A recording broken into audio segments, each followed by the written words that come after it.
Bonjour et bienvenue à Encyclique, un podcast de retour de sa pause de fin d'été où nous donnons notre vérité sur tout ce qui touche de près ou de très loin au vélo. Je suis Jonathan Berroy. Et moi, Benoît Simard. Benoît? C'était une longue jachère. Ben oui, mais c'est parce que tu as des grosses nouvelles Quand même. pour nous. Benoît qui maintenant se concentre au podcast à temps plein parce que tu es, ma foi, retraité. Ouais, je suis à la retraite, mais tu sais, Jonathan, nous autres, les retraités, on n'a pas la même perception Non. des agendas que les gens qui sont salariés. Donc, oui, j'aurais probablement plus de temps à consacrer à l'élaboration de notre podcast. Alors, retraité, ce que ça veut dire, c'est que tu as vendu tes parts chez Exactement Espresso. ça. Oui, donc on est encore dans le processus de vente de mes actions de la compagnie. C'était le temps pour moi de passer la bouteille au suivant. Au suivant qui se trouve de toute façon à être le gars d'avant. Oui, c'est ça. Donc, c'est ça. Oui, effectivement. Donc, je suis en train de vendre mes actions d'Espresso Sport. Mais donc, ça faisait 15 ans que tu étais là. Exact. Et tu avais acheté tes actions. Vous étiez 3 copropriétaires. Là, je pense que tu avais acheté tes actions de Jean-Sébastien. Oui, Jean-Seb nous avait vendu ses parts à un certain moment. Et là, lui revient et finalement te rachète tes parts. Exactement ça. C'est comme un peu le vélo musical. Comment tu entrevois ta retraite? Qu'est-ce que tu... Tu sais, moi, personnellement, la façon que j'ai toujours géré mes emplois dans le passé, c'était le gaz au bout. Ouais. Donc, tu sais, j'ai jamais compté des heures ou quoi que ce soit. C'est tout le temps 24/7, tu sais. Donc, pour les prochaines semaines, j'aimerais ça que ce soit pas aux 24 heures sur 24. On va prendre le temps de faire un petit peu de fat bike, de ski et de loisirs. Comment tu es différent aujourd'hui d'il y a 15 ans quand tu as commencé ce travail-là? Ah non, mais ça, c'est vrai que tu sais, tout le monde va dire ça des époques d'avant, là, que ça a donc bien changé depuis. Et c'est vrai que je vais pouvoir dire, avec le recul, moi, ça fait 30 ans que je travaille dans l'industrie du vélo à différents niveaux, comme de mécano dans une boutique, comme chef de produit, développer des produits, jusqu'à aujourd'hui où est-ce que j'étais, dans le fond, propriétaire d'une boutique. Puis c'est vrai que je vais avoir vu des choses ou une évolution de l'industrie puis du milieu comme il n'y a pas eu avant. Même si chaque génération peut dire ça, nous autres, c'est vrai, je vais pouvoir dire on a vécu le COVID. Ouais. Ce qui était quelque chose que jamais dans l'histoire ça a été vécu comme ça ici, en tout cas, surtout dans les différents types de commerce au détail ou peu importe. Là. Mais donc, comment je suis changé? C'est certain, tu sais, que chaque jour est un apprentissage, là, puis je niaise pas. Tu sais, encore, je sais pas, moi, chaque journée de travail, tu vis une nouvelle situation. Puis c'est ça qui a tout le temps été comme le fun en même temps de ce type de travail-là, c'est que tu es toujours en train de gérer quelque chose qui peut être nouveau. Si chaque journée est répétitive, je veux dire, tu ouvres la porte, tu sers des gens, tu vends des choses, mais il y a autant de situations que de clients différents, puis de... Donc, comment ça m'a changé? J'ai changé. J'ai plus de cheveux gris. Pas tant, là, mais comment Quand ça... même, mais si tu me regardes de côté comme il faut, tu vas voir, ça te commence le Grey Fox. Ouais, mais tu travaillais beaucoup, beaucoup d'heures. Tu disais que tu avais mis, je ne sais pas combien de... Tu m'as parlé à un moment donné de 100 heures par semaine pour être dans... Je ne sais pas si ça s'est passé chaque semaine pendant ton 15 ans, mais est-ce que c'est parce qu'à un moment donné, tu as le goût de travailler moins aussi? En fait, c'est que dans une situation comme ça, tu n'es jamais réellement off. Tu travailles tout le temps. C'est pas vrai que tu travailles 100 heures par semaine, mais c'est qu'à n'importe quelle heure de la nuit, tu peux te faire téléphoner par la compagnie d'assurance parce qu'il y a un bris du système d'alarme ou peu importe. Tu sais, n'importe quand, tu as beau croire que tu es en congé le dimanche et le lundi, ben, si tu as un employé qui a besoin d'aide ou qui ne peut pas se présenter, tu n'es pas en congé jamais. Tu es tout le temps en un genre d'état d'alerte. Tu apprends à vivre avec ça. Donc, tu sais, mais c'est quand même tout le temps un petit peu d'énergie qui de ton chi, le chi, Oui.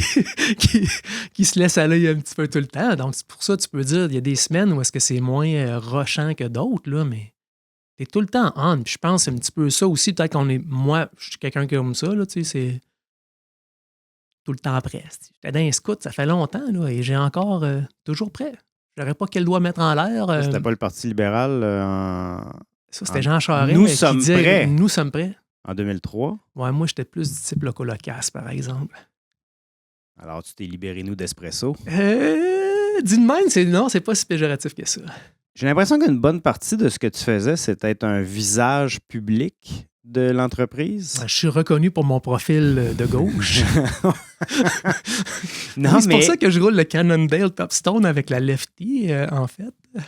oui, pour compenser ton pénis qui est Je vais laisser Jonathan élaborer là-dessus parce que Voilà. bon retour. Oui, de retour en onde. Non, mais je veux dire, Quoi, on avait déjà commencé à enregistrer? Espresso, il y a toujours le slogan bâtisseur de communauté. Mhm. Et je crois que c'était, corrige-moi, ton idée ou en tout cas ton influence. C'est vraiment pas seulement Non? moi. C'est sûr que c'est un projet de communauté, mais tu sais, qui a réellement eu l'idée? Non, mais t'as été. C'est ta vision de Absolument, ça, bâtisseur c'est sûr. de Ben communauté, oui. c'est-à-dire, c'est pas juste de vendre de l'équipement, mais c'est d'organiser Explique-moi ce que tu Ben, voulais en dire par fait, ça. tu le dis bien. Des fois, j'aimais ça résumer ça de même. N'importe qui peut vendre quelque chose. Tout le monde peut vendre des affaires. Mais il y a plus que ça. Puis, donc, de bâtisseur de communauté, ça va au-delà du fait de si tu veux vendre des vélos de montagne, il faut qu'il y ait des pistes. Je pense que ça, en tout cas, pour ma part, ça a tout le temps été le cas de chez Espresso. Tout le monde était là parce que c'était des pratiquants, c'était des passionnés. Donc, c'est-tu l'œuf ou la poule? Est-ce que c'est les gens chez Espresso qui deviennent passionnés ou c'est les passionnés qui viennent chez Espresso? Je pense que c'était ça un petit peu. Donc, c'est pour ça que les gens se rassemblaient là pour bâtir quelque chose ensemble. Tu sais, des fois, c'est bien le fun de faire des ventes, là, mais tu veux plus que ça. Moi, je voulais plus que ça. Puis, un des plaisirs que moi, j'avais peut-être à vendre des choses, c'était de voir la satisfaction des gens quand ils l'utilisaient, quand... Ça, tu sais, l'accomplissement qu'ils ont quand ils vont rouler en vélo, qu'ils vont faire du ski, que tu as participé à ça, à les conseiller, à leur trouver le bon matériel pour leur chose. C'est comme ça que tu bâtis quelque chose. Là, mais dans les événements, tu en as créé. Là, la Transfat, c'est toi qui as créé ça? C'est encore une fois, c'est pas moi tout seul. Tu ne vas jamais prendre le crédit Non, pour rien, c'est vrai que c'est pas moi tout seul. Ça n'a jamais été moi tout seul. Après ça, c'est tout le temps une question d'être complémentaire dans l'équipe. Puis tu parlais peut-être que j'étais le visage. Je pense pas que j'étais le visage, mais c'est sûr que moi, je me suis tout le temps considéré comme un ambassadeur de ma propre chose. D'aller porter le drapeau en avant, moi, ça, c'est... Je suis capable de prendre le vent dans un peloton et de me porter à l'avant. Pour aider à tirer la patente. Puis c'est un petit peu ça le rôle, je pense, aussi des dirigeants ou des leaders. Je pense qu'il y en a beaucoup qui te considéraient comme ça. Regarde, je te cite, mais je cite Pierre Arbé, un club de Gravel dans la région ici, dans les Laurentides, Esprit Gravel. Mais que tu as, en tout cas, je ne sais pas si on avait déjà expliqué, mais tu as comme fondé un peu par la bande de tes explorations. Pierre, après ça, a pris le flambeau, mais tu lui as donné beaucoup d'itinéraires, mais il écrivait, donc, généreux de ton temps et de tes conseils, en parlant de toi, Benoît, sportif aguerri, regarde ça, on le sait, découvreur de discipline et explorateur de chemin, tu as su nous inspirer, nous guider et surtout nous rassembler avec autant d'humilité que de passion. Ah bon. Ben, ça fait plaisir de se faire dire ça. C'est comme quelque chose, ça, d'ailleurs, dans la vie, il faut que j'apprenne là, à accepter ces beaux commentaires. Mm-hmm. Mais j'ai toujours été un avant-gardiste en toute humilité. Je portais des bas blancs bien avant que c'était à mode et j'ai eu des chaussures blanches en 2004. De vélo, bien sûr. Là. Je parle pas des Stan Smith. Là. Parfait. Bon, alors, ceux qui s'ennuyaient d'avoir des références... Non, mais Stan Smith, c'est bien à la mode, c'était blanc, là, mais moi, je ne pouvais pas en avoir des vrais. Ça aurait dire, mais tu vois, encore une fois, tu changes de sujet. Tu me parles de Stan Smith alors que je te dis que tu es un explorateur de chemin et que tu as inspiré toute une génération. Non, mais c'est sûr que j'ai fait beaucoup de vélo dans le coin ici. Oui, non, mais tu n'étais pas obligé d'organiser des événements pour faire... partager tes trucs. C'était quoi ta motivation? Je pense que ma motivation en général, puis si on fait ma biographie aujourd'hui, là, mais non, mais moi, ce que j'aime là-dedans, c'est partager les expériences. Puis je pense que c'est Magali, ou je crois que c'est David qui l'écrit pour Magali, David Gagnon et Magali Rochette. Bonjour les amis, bonne chance en fin de semaine. Les expériences, pour être pleinement vécues, il faut que tu puisses les partager avec les autres. Là, j'ai vraiment mis tout ça à l'envers dans mes mots, là.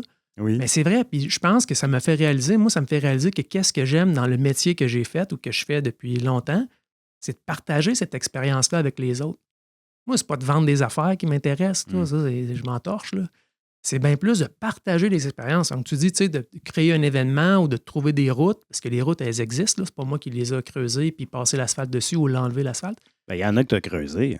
Oui, littéralement. Mais je pense que c'est ça. Moi, qu'est-ce que j'aime là-dedans, c'est de partager l'expérience que j'ai. Tu sais, ça fait des années que je fais du vélo, je me suis planté, j'ai fait ci, j'ai fait ça, mais t'aimes faciliter les choses pour ceux qui vont suivre aussi ou partager ta passion. C'est le fun en maudit, là, quand tu as quelqu'un, si tu es tout seul dans une chambre et tu veux partager ta passion, c'est plate. Comment tu vas continuer maintenant à partager ta passion? Ouais, ben ça va libérer quand même quelques heures de ma semaine, le fait d'être sans emploi. Oui. Mais, donc, non, mais je veux dire, j'avais pas besoin d'une job pour être impliqué dans ma communauté. J'ai fait en sorte que la job que j'avais me permettait peut-être de donner d'une façon différente à la communauté. Mais là, j'aurais peut-être plus de temps encore à consacrer à ça. Point de vue professionnel, as-tu déjà des idées? Je veux continuer de faire. Tu sais, moi, je sais pas pour les autres, mais par rapport à moi, j'ai tout le temps. J'étais un fan de Bruce Lee. Et Bruce Lee. Bruce Lee disait Be like water, my friend. Alors, être comme l'eau, c'est laisser. C'est de suivre la rivière, tu comprends? Tu sais, c'est comme. Pas sûr que je comprends.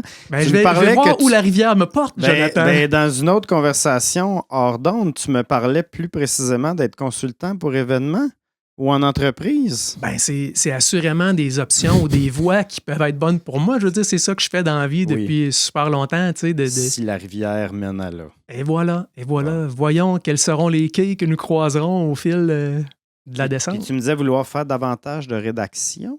Mais j'ai déjà fait de la rédaction où j'en faisais au travers les différents postes que j'ai occupés. Puis quand tu es encore là, quand tu es responsable dans une boutique ou dans une entreprise, tu fais un peu de tout déjà. Fait que oui, on avait de la rédaction à faire, j'aimais ça la faire. Moi, c'est quelque chose que j'aime faire aussi, tu sais, de l'écriture ou de quoi. J'ai déjà collaboré dans des différents journaux, différents magazines.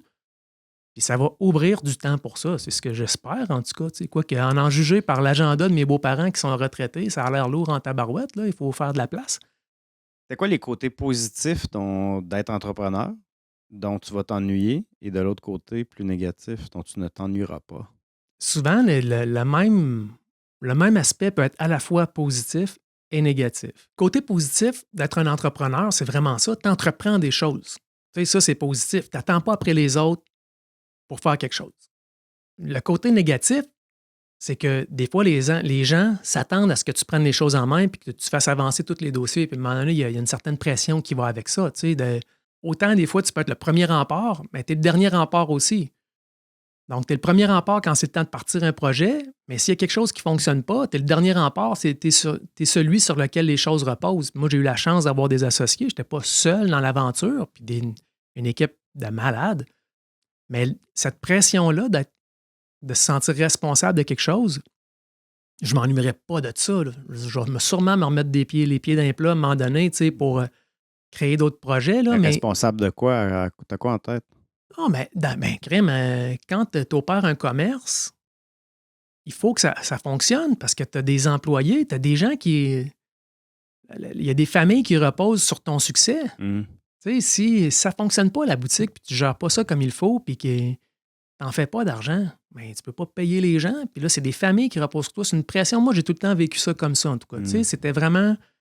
Ça a été une de mes grandes fiertés. Je n'ai déjà parlé souvent, mais tu sais, maintenant, on est une trentaine d'employés chez Espresso Sport. Mais c'est une trentaine de familles qui vivent de ça, tu sais, comme qui ont besoin de cette source de c'est leur revenu, c'est leur travail. Et donc, c'est une grosse pression à porter. Moi, je trouvais que c'est une pression à porter de s'assurer que ça continue de bien fonctionner ou de leur apporter des clients pour qu'ils puissent vendre les choses. Tu sais, comme il y a cette pression-là, dans le fond, que ça, c'est... Je dis pas que je m'en ennuierais pas, mais ça va faire du bien de ne pas avoir ça, tu sais, ce poids-là. Puis d'être 15 ans comme ça, puis de quitter tout le monde, tes collègues, en même temps, est-ce que c'est ce que tu... comment tu vois ça? Mais tu sais, encore là, c'est des gens que je vais revoir. Là. J'ai pas la crainte de plus revoir le monde. Là. Je m'en vais pas comme un ermite au fond de ma cave enregistrer des podcasts. Là.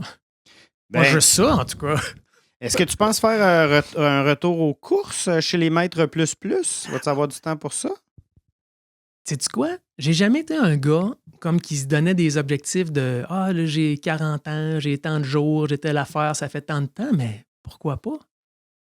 Peut-être. Je sais pas. Sérieux, il y a des jours où est-ce que ça me tente au bout, puis après ça, je me rappelle que je l'ai déjà fait pas mal, puis que ça fait mal, puis que ça me tente plus. C'est le fun de faire du bicycle juste pour faire du bicycle. Hein? Mais t'en as fait cet été pas mal aussi, là, si on passe à mon prochain sujet, du bicycle pour le plaisir. Puis je sais que tu es allé avec ta conjointe dans en tout cas à travers les territoires de la CEPAC. Et je sais qu'il t'est arrivé des choses, mais je ne voulais pas que tu me les racontes Ah, pour ne pas briser ma pour le surprise. bénéfice Alors, de ta pas de surprise. pression, mais raconte-nous ce qui t'est arrivé dans les territoires de la CEPAC. OK. Ben, en fait, ça pourrait même porter sur plus large que ça. Tu sais, OK. Comme tu m'apportes ça comme ça, mais tu sais, qu'est-ce que je vois au fil des saisons, il y a de plus en la discipline, appelons ça la discipline de la gravel, Ouais. est de plus en plus populaire. Mhm. Donc, l'exploration de nouveaux sentiers. Puis, tu sais, il y a vraiment. Il y a tout le temps un sentier qu'on n'a pas été roulé déjà en partant. Puis, je pense que ça devient de plus en plus populaire. Puis, là, l'anecdote que nous allons vous raconter aujourd'hui. Là, Mais donne-moi ça le se veut contexte. un- Ouais, t'étais où? Puis qu'est-ce que tu faisais? Ouais. C'est juste pour dire que on développe des sentiers des fois sans savoir vraiment où est-ce qu'on va être, sur quel terrain qu'on va être. Tu veux dire, tu développes l'itinéraire de On loin imagine des là, sur la parcours. carte. Ouais, sur puis- des cartes, des fois, ouais. tu vois un chemin, tu dis, on va passer par là, on va passer par là. Puis l'anecdote d'aujourd'hui, je pense, c'est surtout pour en retirer un apprentissage de ça, pour pas que les autres fassent pareil. Je ne OK. recommande pas ce que j'ai fait. Puis je suis sérieux. Mais tu sais, dans le fond, c'est parce que, entre autres, j'ai planifié des parcours dans le parc du Mont-Tremblant Mhm. par des sentiers que je croyais qu'il était possible d'utiliser. Effectivement, j'ai peut-être passé outre certains avertissements tels que des banderoles marquées « chemin fermé ». Peut-être. C'était quoi? Le chemin était Non, mais- pas praticable ou il était privé? En fait, c'est que c'était des zones de protection extrêmes. Mais ça, je l'ai appris par la suite, quelques C'est jours quoi, plus tard. tu pédalais sur de la mousse, là, du vieux lichen? Non, c'est des anciennes pistes de ski de fond ou qui ont déjà été des pistes même de 4x4, de camions, mais c'était pas permis d'y aller. Puis vraiment, j'ai outrepassé ces avertissements Avec ta femme? avec un groupe de collègues. OK, vous étiez. Ben, je sais pas du tout. Hein, c'est OK, quoi? je sais pas jusqu'à quel point on peut tout raconter ça de même d'une façon si légère aussi. Sérieusement? OK, Ah. parce que je peux. Mais je vais te la raconter, on verra. Là.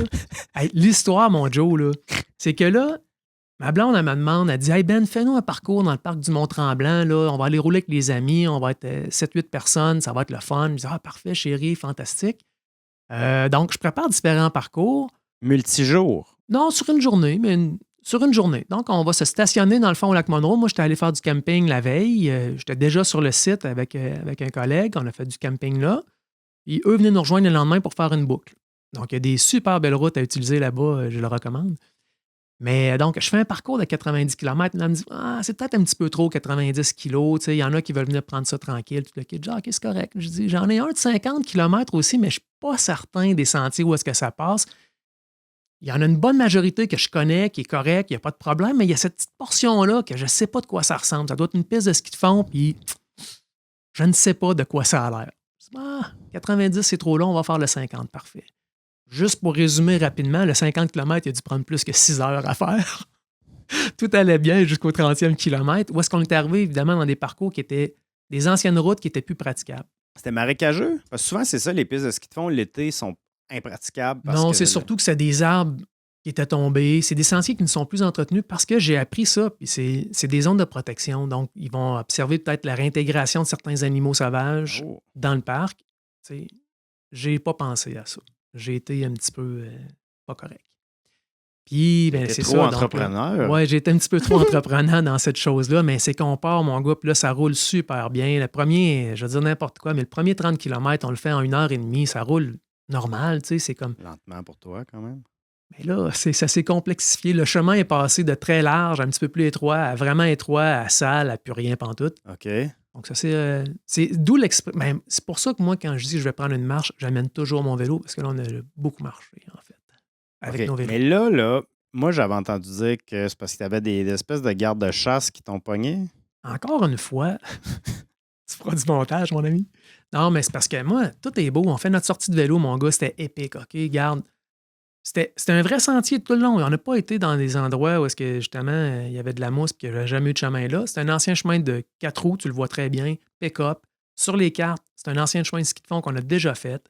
Moi, j'ai un ami qui m'en avait parlé, qui avait été là avec son West faire du camping. J'ai comme, Caroline, c'est sûr que ça passe. Je me suis rendu compte que c'était pas ce chemin-là qu'il utilisait. Mais plus ça allait, du chemin de pick-up, à un moment donné, il y a vraiment un gros creux. Il y a une rivière qui s'est créée. Le chemin est parti à un endroit, mais on réussit à le traverser quand même. Je veux dire, c'est pas inhabituel pour nous d'avoir à déposer les chaussures au sol pour faire une sortie de vélo.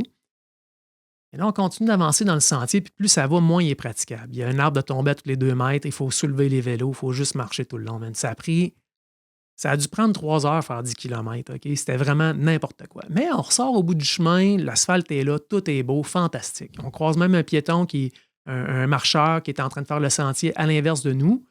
Donc, tout est beau. Fini notre sortie, on mange une barre tendre et c'est la joie.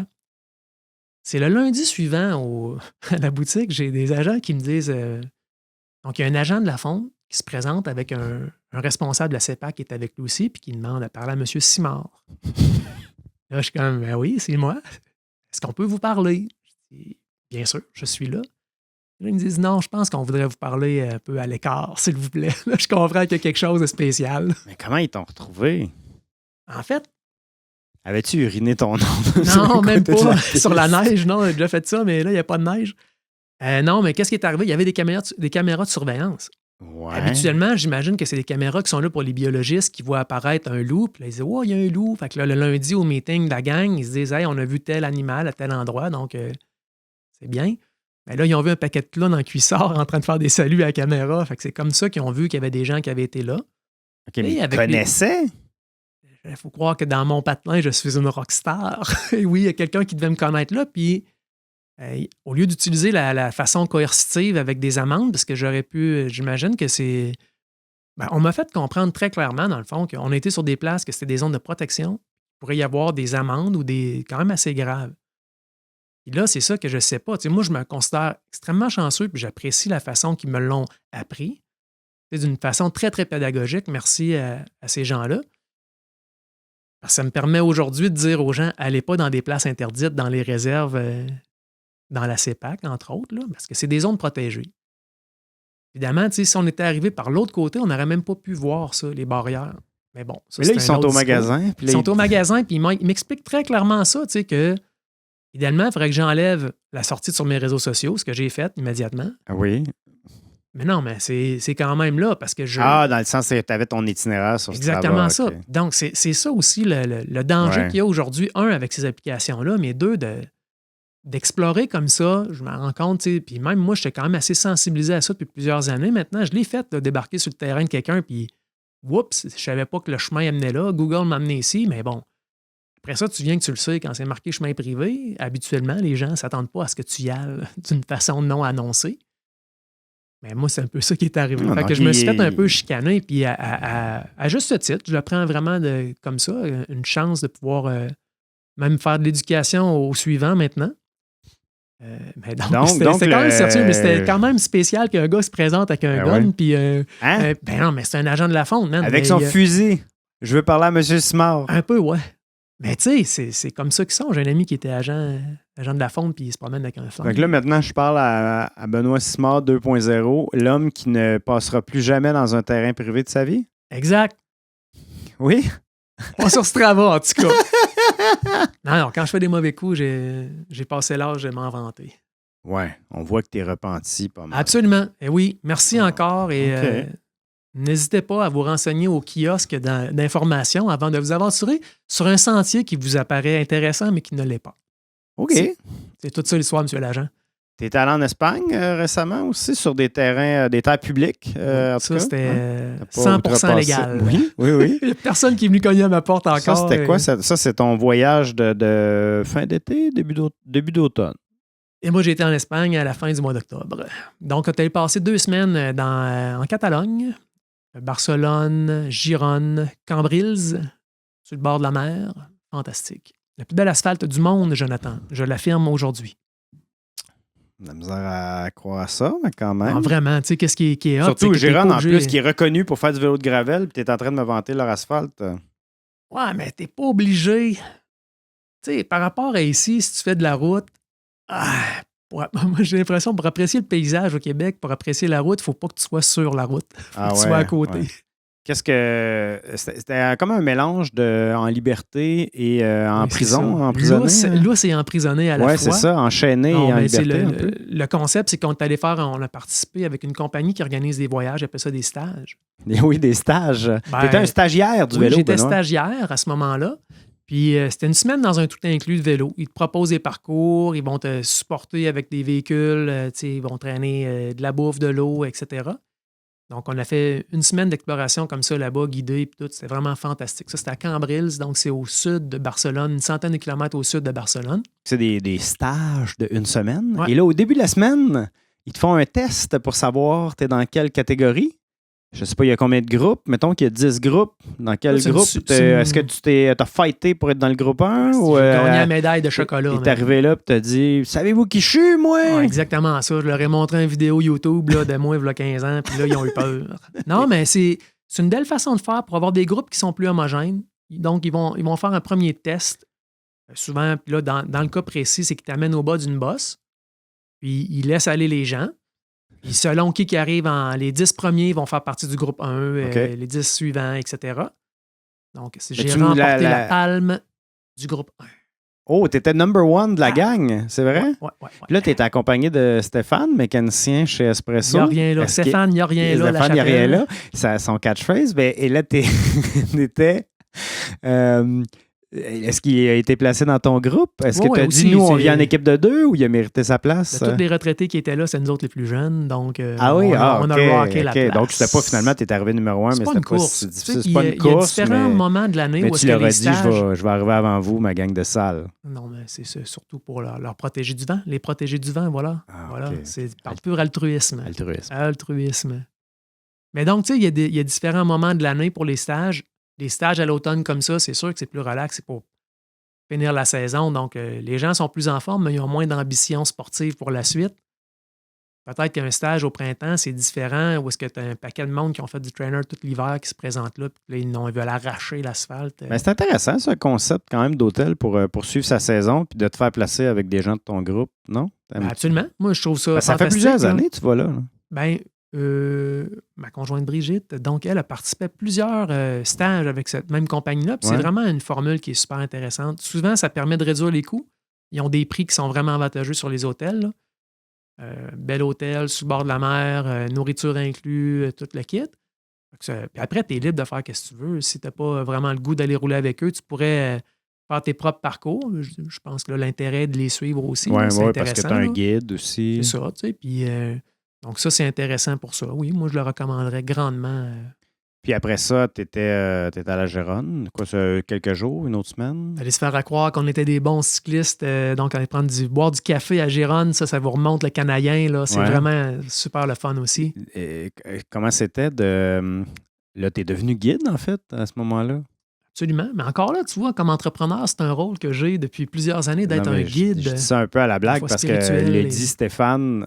C'était, si je ne me trompe pas, la première fois qu'il allait dans le vieux continent. Absolument, absolument. Puis là, quand on parle de vieux continent, on a une place qui est quand même assez vieille aussi. C'est des vieilles villes. C'est Nécessairement, on ne peut même pas penser que ça existe quand tu étais au Québec. Là, mais toi qui as voyagé beaucoup pour le vélo, ben quand même. Hein? Vraiment. Puis beaucoup en Europe, là. Dans des époques de cyclocross entre aussi. Autres, oui. Non, mais qui a fait plein de voyages comme ça. Mais Stéphane, donc là, tu l'as pris sous ton aile. Bien sûr. Et comment c'est de voir, de voyager ou de découvrir avec son œil extérieur? Puis là, Stéphane, il y a 50 et plus. Oui. Quand même, donc... Je pense que c'est un des plaisirs du voyage. Encore une fois, ça revient à full circle, qu'ils disent en espagnol, là.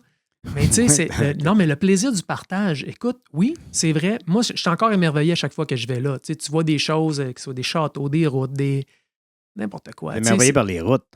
Non, mais par le paysage, par la rencontre avec le monde aussi. J'ai adoré ta liste. Moi, je suis émerveillé partout, que ce soit des châteaux, des routes. C'est déroutant. Puis, non, mais c'est la gravelle, les arbres. Il y a des... L'herbe. Eh oui, les cactus. Les cactus. Bon, OK, excuse. Donc, t'aimais ça. Mais autant, moi, je suis pas blasé personnellement, OK? J'aime encore ça pour moi, perso, mais j'avoue que de partager ça avec quelqu'un qui l'a jamais vécu, c'est un niveau... Moi, ça me rejoint beaucoup parce que c'est ça que j'aime faire, que j'expliquais tantôt.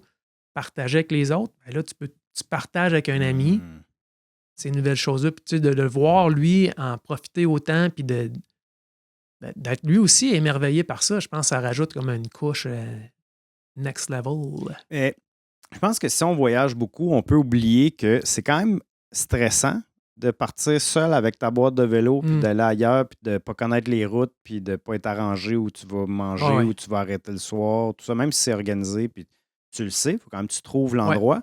Puis d'aider quelqu'un, tu sais, je l'ai vu hier, d'ailleurs, là, Stéphane, puis j'y parlais de ça, mais lui, il était comme, t'as créé un monstre, mais un joli monstre. On est déjà réinscrit pour l'an prochain, et si ça vous intéresse, je serai guide d'ailleurs, personnellement. Oui, je serai accompagnateur. Mais voilà, tes projets de retraite, là, tu fais que là, maintenant, tu es devenu guide espagnol. Oui, si. Ouais. Hablo un poquito. Des fois. On va travailler là-dessus dans la prochaine année. Avec Jonathan comme professeur, ça va bien aller. Jonathan, le professeur. Mais tu parles de ça, Joe, d'avoir voyagé beaucoup. Là, puis une des choses, encore là maintenant, que je réalise plus, tu sais, pendant quelques années, j'ai pas eu l'opportunité de voyager beaucoup. Avec la boutique, c'est une des choses quand même, tu sais, tu peux pas te permettre tout le temps d'être parti. Bon, ça, c'est une chose. Mais c'est tellement rendu facile aujourd'hui de voyager, je trouve. Trouver un hôtel. Hey, je veux dire, t'es même pas pressé d'en trouver un. T'es là la veille, tu dis hey, demain, on va aller là-bas. Check. Les Internets, c'est fantastique. La dernière fois que tu as voyagé, il n'avait pas inventé l'Internet encore. La dernière fois que j'ai vraiment été lâché lousse en Espagne, là, c'est vrai. C'est même pas des jokes. Non, on n'avait pas accès à ça. Oui. J'étais pas... Mais peut-être pas à l'époque des cartes en papier encore, mais tu sais, j'étais allé là, plusieurs fois, mais où est-ce que j'étais avec une équipe, où est-ce qu'on allait faire une course ou des choses comme ça. Je n'avais pas à décider nécessairement de tout, mais de planifier aujourd'hui des voyages, c'est 100 fois plus facile qu'avant. Là. Non, c'est vrai que c'est beaucoup plus facile, d'année en année même. Même les cartes SIM, c'est rendu... Hein? Moi, je prends toujours Air Allo. Je galère encore, moi. Non, mais Air Allo, AI, oui, Allo. avec le code Jonathan. Le code JBrois. Vous pouvez sauver 4,50, mes amis. Alors, c'est pas n'importe quoi. Je le recommande. C'est une carte SIM. Donc, tu n'as même pas besoin d'aller en acheter une autre et de la mettre dans ton téléphone électronique. Puis tu m'avais dit, je ne sais pas, je pense qu'on l'a peut-être déjà mentionné, mais qu'il y a un de tes amis, à un moment donné, faisait un camp d'entraînement en Espagne. Puis, il avait la tête baissée, puis il pédalait, puis il poussait dans les pédales. Puis, il t'avait dit quelque chose comme moi, que je pédale dans ma cave ou au Québec ou en Espagne, ça ne change absolument rien. Fait que peut-être que maintenant, justement, que tu n'es plus... que tu as plus de temps à prendre. Puis ça fait longtemps que tu n'es plus dans l'entraînement, mais peut-être que le temps manquait aussi. La plus grande beauté, le plus grand luxe, c'est le temps d'arrêter, en fait. Pas juste de pédaler, mais d'arrêter puis de regarder autour. Moi, je te souhaite merci. ce genre de voyage. Si je veux vraiment prendre beaucoup, beaucoup de temps pour faire quelque chose, j'ai rien qu'à y aller avec toi parce que c'est notoire. C'est ça. On en prendra ton espagnol. On va avoir le temps de voir beaucoup de choses. Hein? Couvrir peu de kilométrage, mais regarde, on le sait, voir des choses. On va châteaux. Benoît, des routes. On va classer ce chapitre, mon Benoît, ce gros chapitre de ta vie. On aura l'occasion d'en reparler. Mon gars. Mais nous prenons vos commentaires et vos questions. Si vous avez des idées d'invités, des sujets, on est reparti pour notre saison. Alors, Benoît, comment te joint-on? Jonathan, on peut me joindre au @encyclique. Oui, bien sûr, c'est toi qui réponds à ça. Et je suis disponible au @Jonathan Bérois. Merci beaucoup pour votre écoute, votre patience et à bientôt. Nous sommes de retour pour d'autres encycliques.